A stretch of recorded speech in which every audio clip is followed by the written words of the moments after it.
It all began on a miracle-filled Christmas Eve. When I was only 5 years old, the cookies and wine I handed to Santa Claus weren't just gifts. They were tiny sparks that would light my path through a lifetime. At the Mountain View Preschool in Seattle, the afternoon shimmered like a miniature galaxy. Red and green paper decorations danced in the breeze, and delicate paper snowflakes clung to the windows. The laughter of children echoed like ringing bells, turning the entire classroom into a giant glowing gift box. I stood in the center of the excitement, my heart dancing. I had just overcome a long struggle, and my father had gently praised me, saying, "You've become such a good girl." My reward was a miracle. Santa Claus was coming to my house at 8 o'clock by car. Though it wasn't a sleigh, the wonder in my heart melted any doubt like falling snow. My father handed me a plate of cookies and a bottle of wine. To me, this was the most important mission in the world. The doorbell rang. Ding dong! Our pulses raced to the rhythm of a Christmas carol. I went to the door, feeling the crisp, cold night air rush in. There he stood, Santa Claus in a crimson coat with a snowy white beard and eyes full of kindness. The headlights of his car glistened behind him like fallen stars. With trembling hands, I offered the cookies and wine. Santa smiled warmly, his eyes crinkling. "You've worked so hard, Junko. You are a wonderful girl." In that moment, a small light flickered to life in the depths of my soul. He gave me a small music box.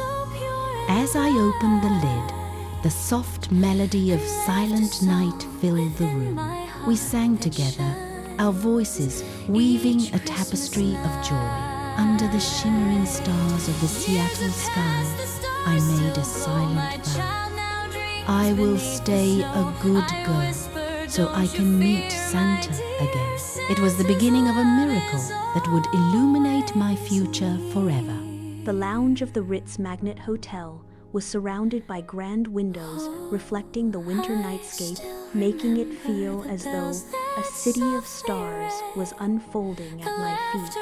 The sound of ice melting in a glass, the faint clinking of crystal in the distance. Each tiny sound resonated in my heart as a premonition that something was ending and something new was about to begin. Takahiro sat across from me, wearing his usual calm and gentle smile. Our relationship had started when he visited the Marubishi department store cosmetics counter where I worked. Since then, meeting twice a week after work, sharing casual conversations while he cooled down from the sauna had become an ambiguous yet comforting part of my daily life. "You look like you have something on your mind today," he said with a playful tone.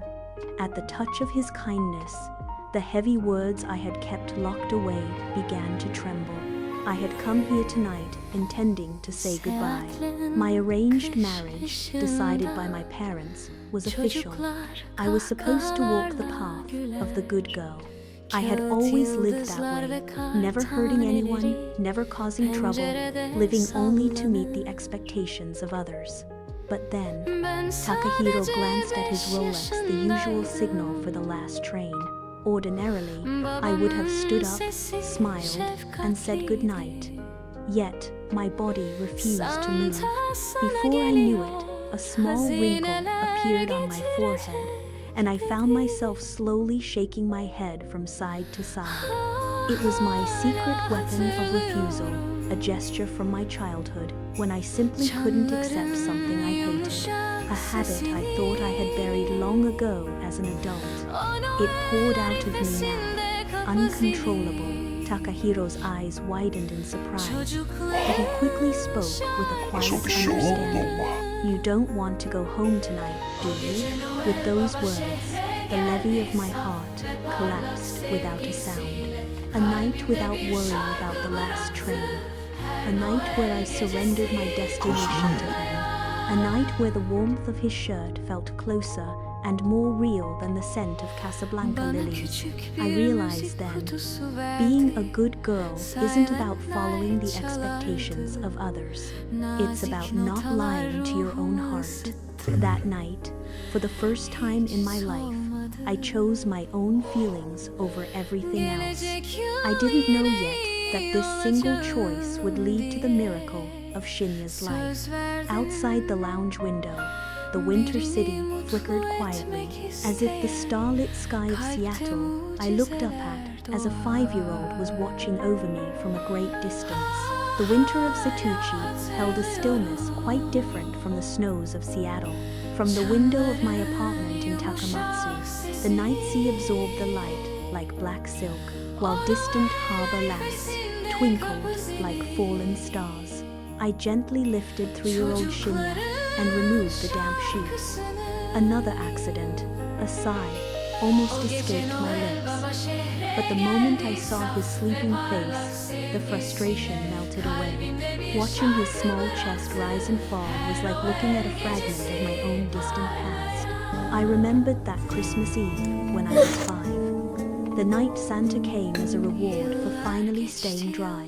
The gentle voice as I handed him the cookies and wine. You've worked so hard, Junko. 30 years had passed, yet those words still flickered like a candle deep within my soul. Shinya stirred in his sleep, curling his small body.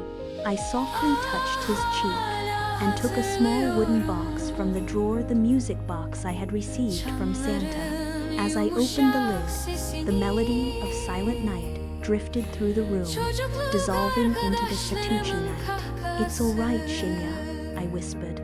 Your mama was just the same long ago. In his dreams, he seemed to offer a faint, knowing smile. Then, I felt a presence behind me. I turned to find Takahiro standing there, looking troubled. A small wrinkle appeared between his brows, and he slowly shook his head from side to side, the secret weapon of refusal. I couldn't help but smile. It was the very gesture I had shown him that night at the Ritz Magnet Hotel. The night I first chose my own heart. Now, that same habit had taken root in him. I'm sorry. Takahiro's voice was uncharacteristically weak. I just don't know what to do. The weight of his responsibilities, his family, and his feelings for me pressed heavily upon his shoulders. I slowly shook my head, not to blame him, but simply to be with him. Shinya is your son, I said softly. That is enough for me. As for the rest, I will protect him. At those words, Takahiro lowered his eyes, and I felt something within him finally begin to unwind.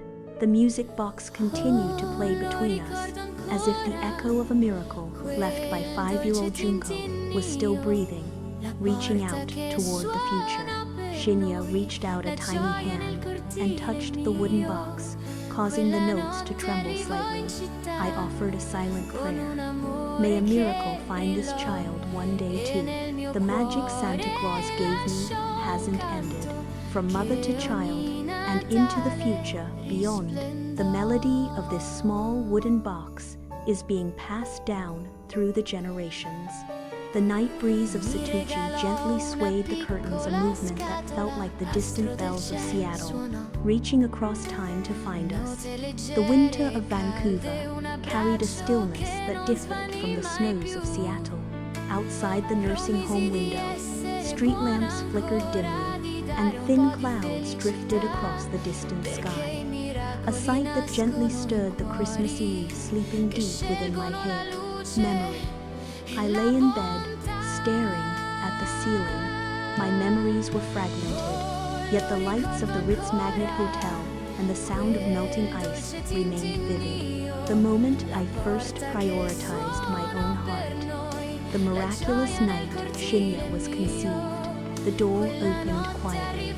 Grandma. My granddaughter, Michiko, entered with a clouded expression. She sat down and gripped her knees tightly. I'm thinking of marrying someone, a senior from my part-time job at the dinosaur theme park. But everyone is against it. They talk about money, about his job. But I want to believe in him. Her voice trembled. I reached out and wrapped my hand around hers. In that instant, the charismatic cosmetics girl within me, a persona dormant for 50 years, awakened. My fingertips were no longer those of a frail grandmother. They were the fingertips that had touched the skin of thousands at the Marubishi counter, turning despair into hope. I felt it instantly. The slight drop in temperature on the back of her hand, the invisible tension at the base of her thumb. She is cold. This isn't the winter chill. This is the soul's rejection, the reaction of a heart trying to protect something it doesn't truly want. The haze of age vanished from my eyes. I could hear the dissonance her skin was emitting. It was the same instinct from decades ago, when I could spot the trace of a tear hidden beneath foundation. I wrinkled my forehead and stroked her palm with a strength that belied my years. Michiko, your skin is crying. This man is a thief of your light. Do not underestimate a professional. Do not underestimate the charismatic cosmetics girl. My words were faint, but they struck her soul like a lightning bolt. Even shrouded in the fog of dementia, my fingertips remained a cold, honest judge of beauty and truth. She is being deceived. But no one believes a woman diagnosed with dementia. I took a slow breath and summoned the gesture I had used only once before in my life. I wrinkled my forehead and shook my head twice, 3 times, very slowly. My secret weapon of refusal, the same profound rejection I had shown Takahiro that night at the Ritz to protect my own life. Michiko gasped. Grandma, I've never seen you make that face. Michiko, I whispered. This man, he is not the one. At that moment, from the hallway, jingle, jingle. The sound of bells echoed, though it wasn't Christmas. I turned to see an old man in a crimson coat standing in the shadows, a white beard, a round belly, and eyes full of kindness. Santa? He smiled warmly. Junko, you've done so well. You were always a girl who grew strong when it came to protecting someone. Tears welled in my eyes. The night I was 5. The miracle 30 years later. And now he had come again. He turned to Michiko. Your heart is kind, but kindness is sometimes targeted. What Junko is protecting is your future. Tears streamed down Michiko's cheeks. Grandma, I'm sorry. Thank you. Santa nodded to me. Even as memories fade, love never vanishes. That is the miracle of your life. The lights flickered, and he dissolved like falling snow. Michiko squeezed my hand. Grandma, I'm okay now, because you protected me. I smiled. It was the same smile from that night at the Ritz Magnet Hotel. Quiet, strong, and beautiful. The melody of the music box that once echoed in Setouchi began to play again, softly and tenderly, in the winter air of Vancouver. The winter night air vibrated silently against the windows of the nursing home. Around Junko's bed, her family gathered in a circle of hushed breath. Her son, Shinya, now the Prime Minister, his daughter, Michiko, and Takahiro, who had known Junko in the bloom of her youth. They held her hand, feeling the warmth slowly ebb away like a receding tide. With her final strength, Junko smiled. It was the same smile she wore that night at the Ritz Magnet Hotel, quiet, gentle, and profoundly proud. Then, as softly as a falling petal, her chest stilled. Mother, Shinya's voice broke. Michiko pressed her cheek against Junko's hand, unable to stem her tears. The silence was momentarily interrupted by an urgent report from the Prime Minister's secretary. Prime Minister, Air Force One has just landed. The President and First Lady are rushing here to see the great mother of their dear friend. But Shinya didn't respond. His hand was deep in his pocket, clutching an old, nameless lipstick, the only luxury Junko had ever allowed herself, while sacrificing everything to buy his expensive textbooks years ago. He remembered the winter 20 years past, when he almost gave up his dream of politics due to lack of funds. Junko had handed him a bundle of cash, the proceeds from selling the patent for her legendary magic concealer, her life's work. She had sacrificed her own skin, her own beauty, to clear the path for his soul. A sob, raw and primal like a small child's, tore from the throat of the world leader, echoing through the Vancouver night. It was a cry of infinite gratitude, washing his soul cleaner than any serum ever could. Jingle, jingle. A nostalgic sound of bells reached Junko's spirit. The door opened, and the old man in the crimson coat appeared, invisible to the grieving family. He carried a plate of cookies and a bottle of wine. Junko, I've come to take you home, Santa whispered with a smile. The spirit of Junko, now cloaked in soft, ethereal radiance, stood beside her tired body. Santa, you came for me again. Of course, I've never forgotten the cookies and wine you gave me when you were 5. Santa handed her a small, final gift, a tiny box containing the next melody of her music box. As she opened it, a celestial tune filled the room. To the family, it felt only like a warm, sudden breeze. But to Junko, it was the music of the journey home. Santa reached out his hand. Come, your journey isn't over. Now, it is your turn to watch over them from within the light. Junko nodded and took his hand. In that instant, her soul transformed into a soft flame, rising toward the heavens along with the melody. A single, warm tear traced down the cheeks of those left behind, Junko's final miracle of love. The Secret Life of Keiko Yuo. High above the Thames at the MI6 headquarters in London, Keiko Yuo, Junko's lifelong friend and a seasoned secret agent, sank deep into her chair. On the monitors, the world mourned the goddess of charity, Junko Takigawa. Keiko stared at the screen, tears hot enough to make bulletproof glass streaming down her face. You've always been one step ahead, Junko, she whispered. Keiko drew her well-worn Walther PPK from her garter belt, the metallic clink of a fresh magazine echoing like a funeral bell. To the world, Junko was a saint, but only Keiko knew the shadows they both navigated. She traded her gun for reading glasses, looking at her pension notice with a bitter smile. She popped a peppermint candy, its sharp coolness washing away the smoke of 1,000 missions. This was her true wrap, the return to Gotanda, leaving the world of espionage. Keiko donned her black coat and traveled from London back to their shared roots, Gotanda. She stepped onto the cosmetics floor of the Marubishi department store, a place that felt more like a battlefield to her than any war zone. Amidst the scent of Casablanca lilies, she found the counter at the very back. There stood Marina, Junko's granddaughter. Marina held a makeup brush with the same divine grace Junko once had.